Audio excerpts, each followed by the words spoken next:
여러분들은 이렇게 좋은 기회들이 있었는데 사실 잘 모르고 지나갔던 것이죠. 정책이 많이 바뀌었습니다. 미래는 모르는 겁니다. 내가 어떻게 망할지도 모르니까.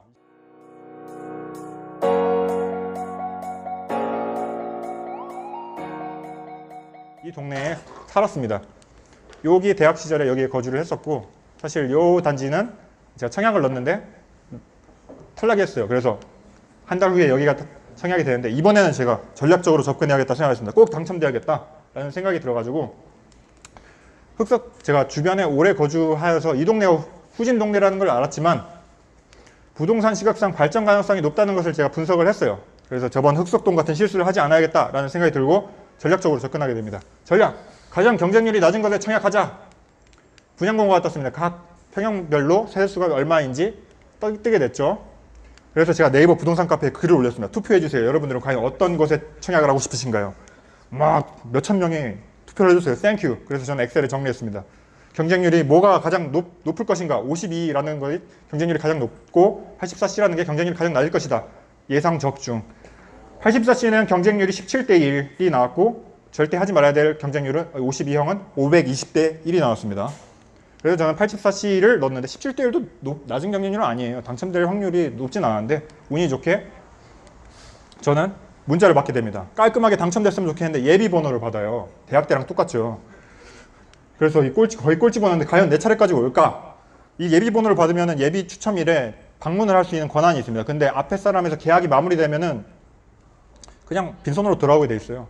제가 출근 날이기 때문에 어머니가 대리 추첨하러 가게 됐습니다. 그래서 저는 엄마한테 계속 문자를 보내요. 엄마 어떻게 됐어? 어떻게 됐어? 엄마 몰라 이렇게 했는데 다행히 엄마까지 차례가 왔습니다. 그래서 엄마가 이제 추첨을 하려고 해요. 이렇게 하는데 딱 뽑으려고 하는데 이 아저씨가 어머니 거기 말고 딴 데도 있어요.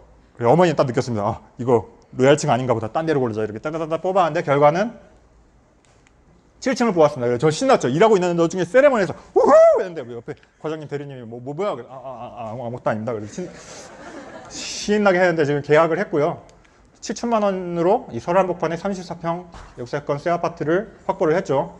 현재 4억 원이 올랐고요. 일시적 1가구 2주택 앞서 매입한 첫 번째 아파트와 1년 이상의 입주가 차이가 나기 때문에 앞서 매입한 아파트를 팔더라도 양도세는 10원도 내지 않게 세팅이 됐습니다. 제가 당첨 사례가 하나만 있는 게 아닙니다. 하나 더 있습니다. 설명드리겠습니다. 줍줍이라는 게 들어보셨습니까? 줍줍을 설명드리겠습니다. 신규 아파트가 분양이 되면은 원래 땅 주인인 조합원 분양을 제외하고 일반 분양을 하게 됐습니다. 여러분들이 알고 있는 1순위 청약인데요. 1순위 분들이 다 소화가 안 되고 부적격자가 워낙 많아요. 가점 계산을 잘못하셨거나 내가 뭐 1주택자, 무주택자인 줄 알았는데 알고 보니까 집이 카운트가 더 된다라고 해서 부적격자가 굉장히 많습니다. 그럼 저 같은 예비 당첨자가 다 가져가지 못하고 남는 물량을 우리가 줍줍이라고 합니다. 이 줍줍은 청약 통장을 쓰지 않고 정말 누구에게나 랜덤으로 뽑을 수 있는 기회가 있는 것이죠. 아주 좋은 찬스인데 오늘 발표하고 내일 청약을 하는 게릴라성입니다. 그래서 이 추첨을 언제 하는지 파악하는 게 제일 중요하죠. 저는 항상 부동산 카페에 거주를 하고 있는 지방령이었죠. 그래서 캐치를 했습니다. 하루 전에 딱 공지가 뜨더군요. 그래서 제 지인들한테 얘기해. 제발 이거 청약 제발 넣어라. 근데 얘기해줘도 안 가요. 부동산을 보는 시각이 없는 사람들은 갈 줄도 아는, 왜 안 갔어요? 인권부부. 우리 엄마는 저를 믿는 분이에요. 제가 부동산에 대해서 어느 정도 시각이 있고 이해를 하시기 때문에 엄마가 여기 청약하러 가셨어요. 근데 우리 아버지는 부동산을 안 믿는 분이에요. 약간 현금 집값은 폭락할 것이다 생각하시는 분인데 이날이 정말 신기한 날인데 부모님이 결혼기념일 날이었고 아버지께서 40년 동안 근무하신 직장을 은퇴 신고를 하고 이제 일찍 퇴근해서 현관문에서 이제 엄마를 만납니다. 엄마, 여보 어디가? 그랬더니 재호가 여기 청약하러 가서 가. 그래. 아버지 당연히 안 갈 줄 알았는데 그래 뭐 산책할 겸 나도 따라가지 뭐 해서 따라가십니다. 근데 후회를 하시게 되죠. 사람들이 워낙 많이 왔어요. 총 500명이 왔어요. 25가구 추첨하는데 경쟁률 20대 1인데 결과는 아버지가 당첨이 됐습니다. 그리고 운이 좋게 지금은 안 그렇지만 계약권을 양도할 수 있어서 부동산 하나도 모르는 우리 형이 이름으로 계약을 해줍니다. 그래서 계약금 6천만 원을 냈고 앞으로 중도금 1.2억을 내서 1.8억 원으로 현금을 1.8억 원 현금을 투자를 하게 되고 현 시세는 2억 원이 올랐습니다. 지금까지 제 당첨 스토리인데 여러분들은 그러면 이 청약 당첨이 어떻게 되냐? 정책이 많이 바뀌었습니다. 자, 60% 추첨지였는데 1순위 청약이 이제 100% 가점제가 됩니다. 이게 뭘 의미하냐? 저 같은 젊은이들도 누구나 랜덤으로 당첨이 가능했는데 이제 우리는 당첨이 될 수가 없습니다. 그리고 LTV 60%에서 40%로 되는데 LTV가 뭐냐? 론 투 밸류, 주택담보 비율입니다. 집이 10억 원이면 대출을 6억 원, 60% 6억 원을 받을 수 있었는데 이제 4억 원으로 한도가 줄었습니다. 이게 뭘 의미하냐면 초기 투자금이 10%밖에 필요 없었는데 30%나 필요합니다. 예를 들어서 분양가 9억 원은 2.7억 원의 현금이 필요한 거지요. 초기 투자금이 많이 늘어났다. 그리고 예비 당첨자가 80% 선발했는데 이제부터 지금까지는 80%였는데 지금 막 500%로 늘어났습니다. 이게 뭘 의미하냐? 아까 보여줬던 그 집중 물량이 10%에서 30%까지 부적격자가 나와서 10% 30% 되는데 부적격자가 아무리 나와도 이분들이 워낙 많으니까 집중 물량이 안 나오고 예비 당첨자가 다 소화한다. 그럼 우리한테 기회는 없는가? 우리는 답을 찾을 것이다. 늘 그랬듯이 여러분들의 답을 찾아드리겠습니다. 첫 번째, 장기 전략입니다. 대학생분들, 청약통장 있습니까? 예, 청약통장은 만들어야 됩니다. 청약통장 제발 만들어주길 바랍니다. 의외로 없으신 분들이 있어요. 청약통장을 만들어놓고 만드는데 2만 원 드는데 매달 늘 필요도 없어요. 그냥 만들어놓고 그냥 장롱에 쳐 넣어주시기 바랍니다. 청약통장 가입기간에 대해서 민간 분양 가점이 계속 올라가요. 돈을 넣지 않아도 올라갑니다. 그렇기 때문에 통장만 제발 만들어 주십시오. 추후에 이 가점이 올라서 여러분들이 당첨 확률이 올라갑니다.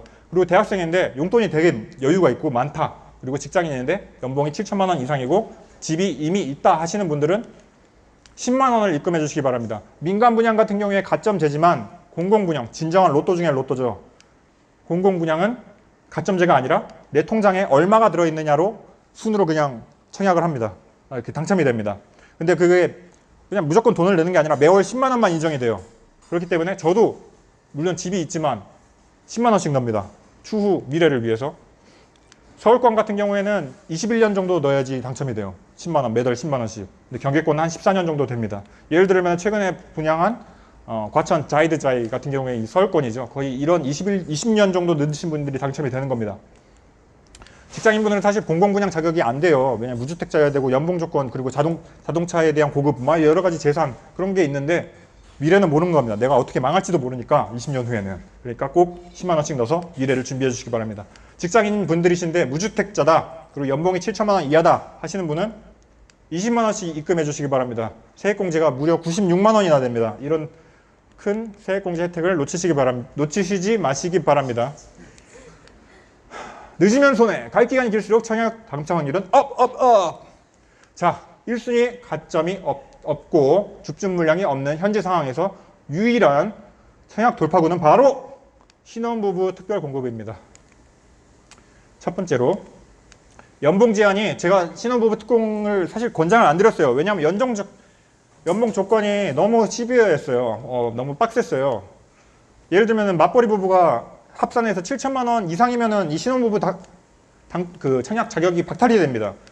인당 연봉이 3,500만 원인데 거의 대기업 근로자나 맞벌이 분들은 당첨이 안 되는 거죠. 옛날에는 탈세 사업자들, 소득을 낮춰서 약사들 있잖아요. 약사분들. 은별 미안해요.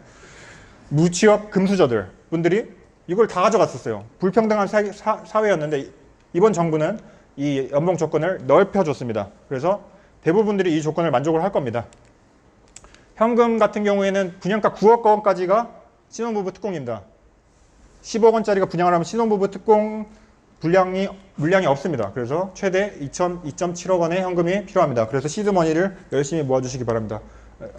적은 분양가 같은 경우에는 1.8억 정도 되니까 일단 시드머니를 많이 모아주시기 바랍니다. 그리고 무주택자여야 하는데요.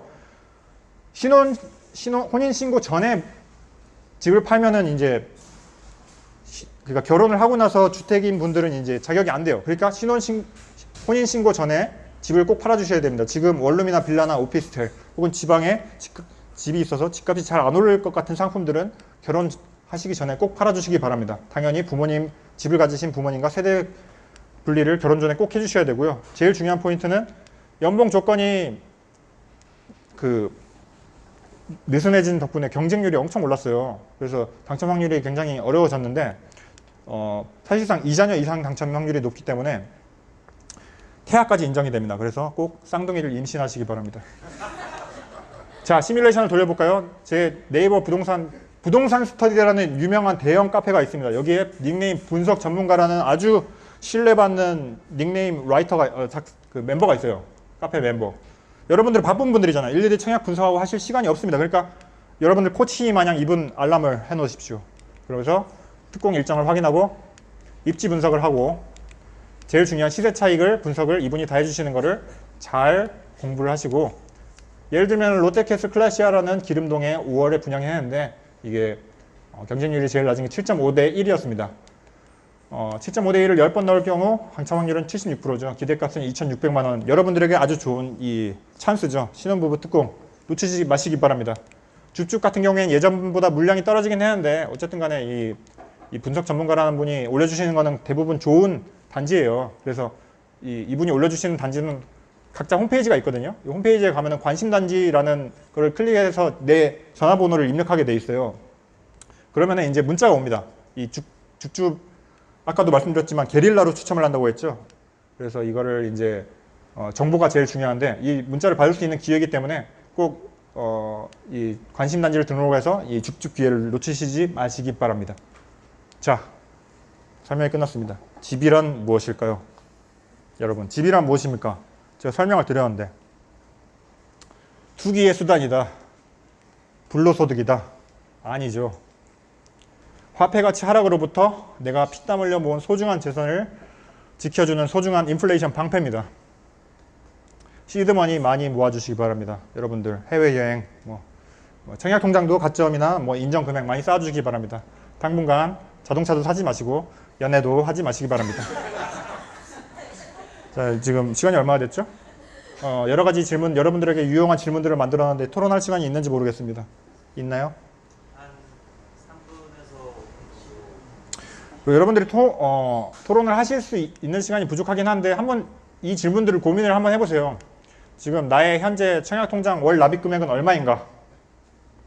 그리고 10년 후에 이제 신혼부부 특공 혜택이 될 수 있는, 만약에 10년 후라고 가정했을 때 나는 현금을 얼마나 모을까? 내 현금도 있지만 여러분들의 미래 배우자 분들 얼마나 모을까? 그리고 내 목표 아파트는 어디인가? 고민을 하셔서 장기적인 포트폴리오를 잘 짜주시기 바랍니다. 이상입니다. 감사합니다. 황지호입니다.